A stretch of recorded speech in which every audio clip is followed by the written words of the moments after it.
everyone, this is Ranger Rob from the Ranger Rob Country Living channel. So nice to see you guys again, and welcome to the channel. If you're a new subscriber, lots of new subscribers and we love you. So today I kind of want to talk about some of the issues coming up, which is food shortages. It sounds like they have like up to 90 ships sitting off the coast trying to unload because they don't have enough people to unload them. We have trucker shortages. Costco is starting to ration some of their products, toilet paper, Clorox, you know, the same old stuff.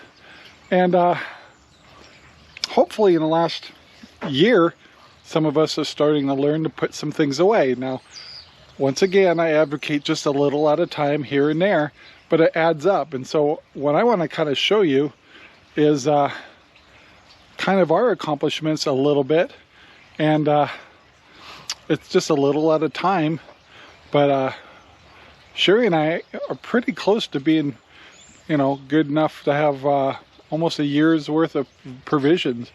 And what I'm showing you is mostly food. Now, we've already invested, like yesterday you probably saw a video about us installing a backup bypass system for the house.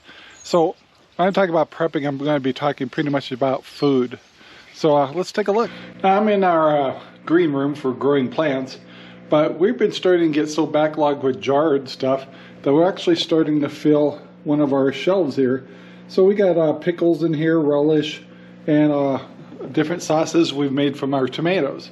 And so yeah, nice problem. All right, so I'm also in Sherry's office and we're getting backlogged really bad here. This is mostly all eggs. So it's 48 eggs. Well, we do 48 eggs a week in a freeze dryer, and then we turn them to powder. So just in eggs alone, we're in pretty good shape. Plus some other freeze dried items like carrots and different items, pineapples, all kinds of stuff, and more Chard stuff up there. So yeah, we're just kind of stashing anywhere we can. And I'm in the kitchen now real quick, and it's still got some sauces we haven't stored away yet. But the next thing I want to show you is our pantry. So we have a pretty large pantry for a house like this, and I don't have a whole lot of light here, but this side here is pretty much just prep. And you know, things like canned hams.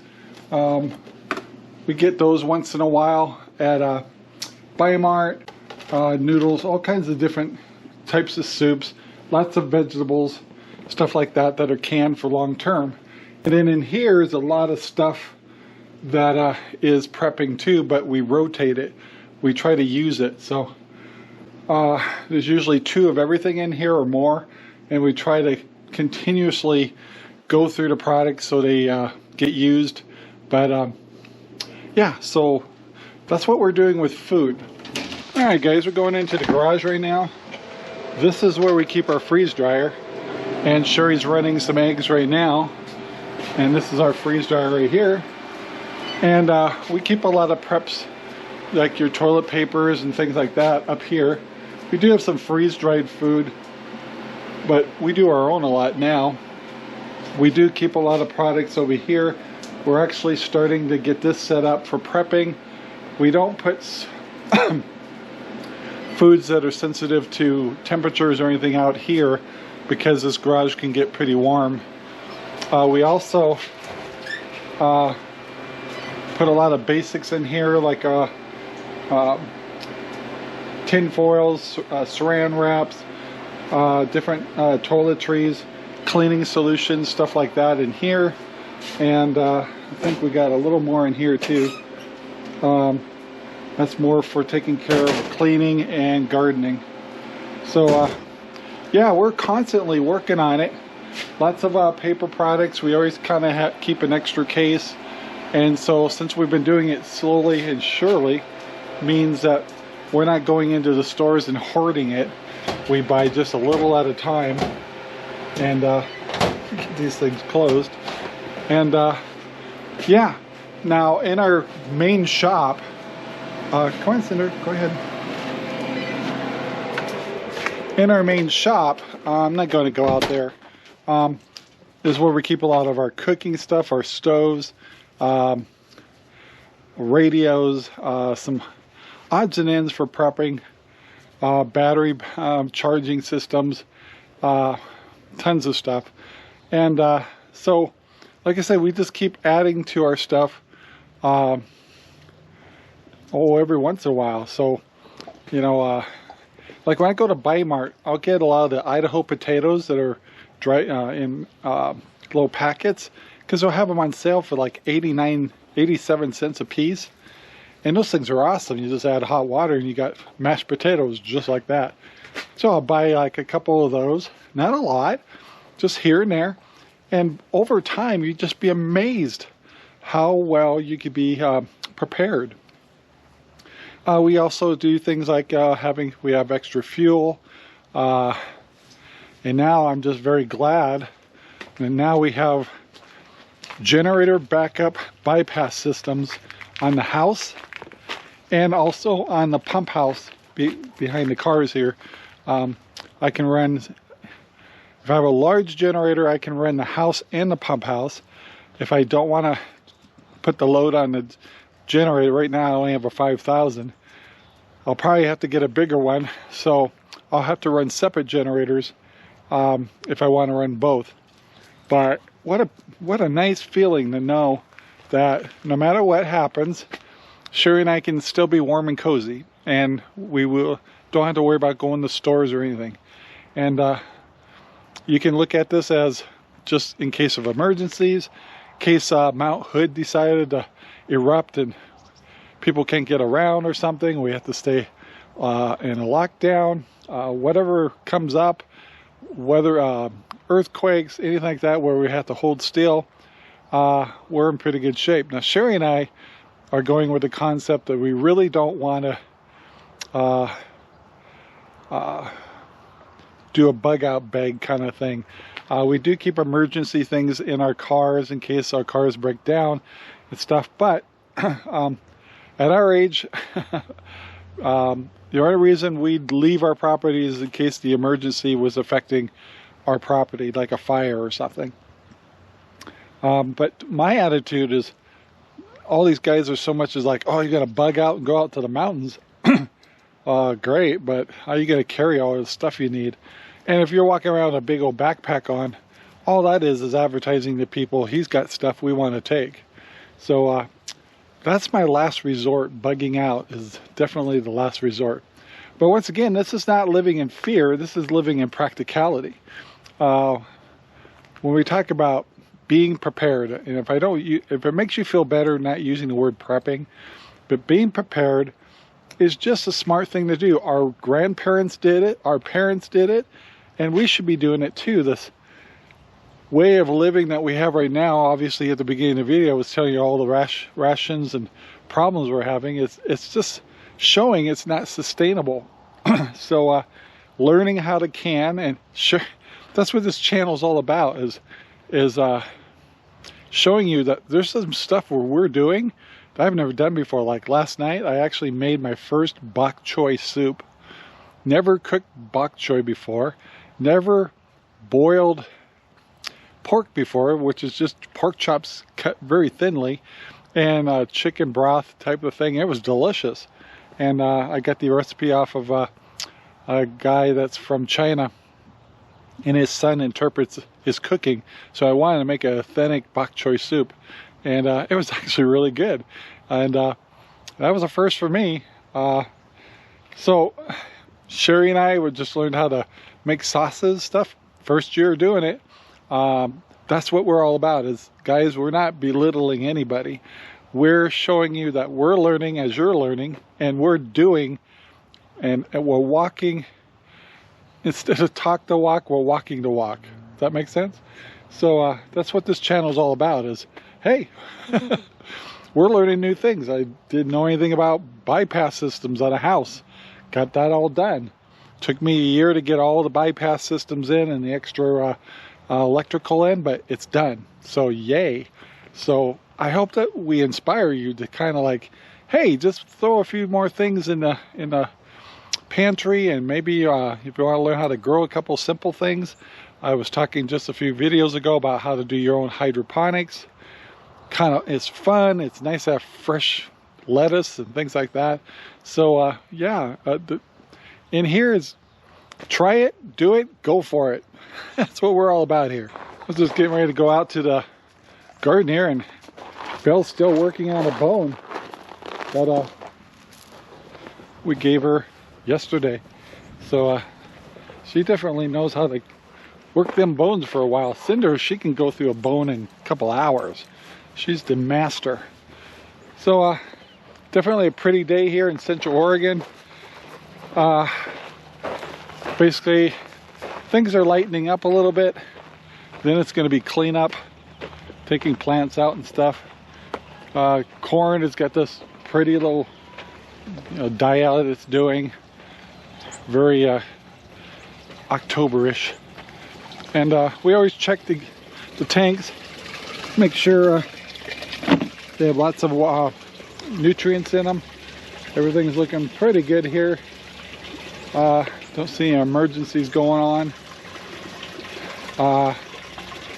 I've got one more Swiss chard giant one that I need to get rid of. I'll probably give to the chickens. Like I said, still nothing goes to waste here. And I still got to pull some potatoes. And we're going to do a little quick check in the greenhouse. Alright guys, come in to check on everything in the greenhouse here. All the plants are looking very, very good and healthy. I took some of my bok choy out. Actually used 3 of them yesterday. All the lettuce is coming up. Going to be harvesting real soon. And lots of tomatoes, but not exactly in a hurry to ripen. So yeah, I think we're getting close to the end here. There's a couple getting ready to turn here, but yeah. So anyway, I don't know why I keep this green bean plant in here. I still got green beans, but really it's time is over. But we can certainly give one to the puppies here. So all right guys, come on out. And just went out to the NFTs, took out the last large Swiss chard. Get this closed up. Oh, sorry. And so yeah, got some very happy chickens.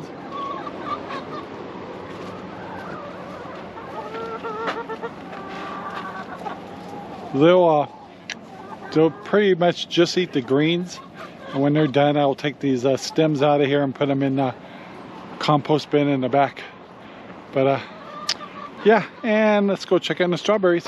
So like normal, typically we'll come in here, check the tank, try not to get knocked over by a dog, and yep, that's looking fine. And lots of strawberries. We better taste test this one. That looks really good. Yum. Cinder goes, strawberry? So yeah, look at all these strawberries. Yeah, I better do some harvesting. Probably this weekend we'll probably harvest one more time. And the big thing you got to look at in here is take these runners out.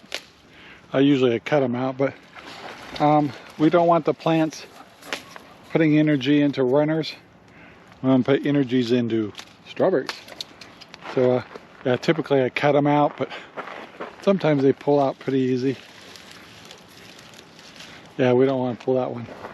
All right, so everything's looking pretty good. What are you doing? Huh? You good girl? Alright guys, I'm over here at the NFT system right here. I know I don't have much loaded on it, but what I'm starting to do is load some lettuce. Get the lettuce going on here because it's now cooler. The last plant over there I need to pull is a spinach plant that we're just we're so swamped with food, we're just not eating that much. So hey, the animals are getting lots of it, so nothing going to waste. But we're not harvesting a lot right now because we're still overwhelmed with tomatoes and eggs and the whole works. So, and we're probably a little burnt out, so we're kind of ready for the fall to come, and excited to change some of the systems in here. So once again, we're going to get away from the NFT because of the root problems. Switch over to the Dutch bucket system here. Take this system out, putting in a greenhouse, and do NFT indoors, and expand this out for more corn. And we're going to space our corn and change the kind of corn we're growing. We did candy corn this year. I don't think that was a good choice for this region, but it was fun trying. Well guys, I can't urge you enough how refreshing it feels to know that you're kind of prepared in case something goes amok. And like I said, I'm not talking about end of the world stuff, although that is on the list, but it's down there a ways. But you know, there's a lot of things that can happen, a lot of strange things. If you guys haven't seen in the news, a lot of us have no idea what could happen next. So why not have a little bit of food set aside? Do you have a way to heat water? Do you have a way to stay warm? Do you have a way to stay cool? Do you have a way to keep your tummy full? And if you can learn how to grow things, and you can do it now too. I just showed you a video ago, just doing some basic hydroponics in your house and grow a couple things during the winter. But anyway, that's really the purpose of this whole thing, is just do a little, and don't be caught off guard. Don't be going around saying, oh, what if I would have just put some stuff away or bought a little extra food, a couple extra things of cereal and maybe some powdered milk or something. You know, hey, it doesn't have to be fancy. It really doesn't. If you want to buy a whole bunch of those packages of Idaho potatoes for 87 cents and live off that for a couple weeks, hey, power to you. So anyway, guys, I want to thank you very much for listening. Please take the time to like, subscribe, and share our videos all over the whole wide world.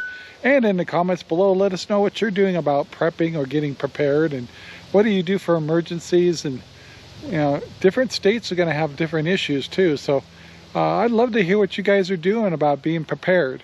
And are you taking extra steps, and have we been a good influence on you? I hope so. Keep it simple and do a little at a time, and you'll be in good shape.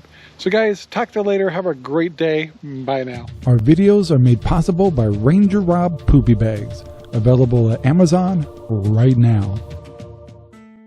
Thank you very much for watching our video. Please take the time to like, subscribe, and share our videos all over the whole wide world. Thanks.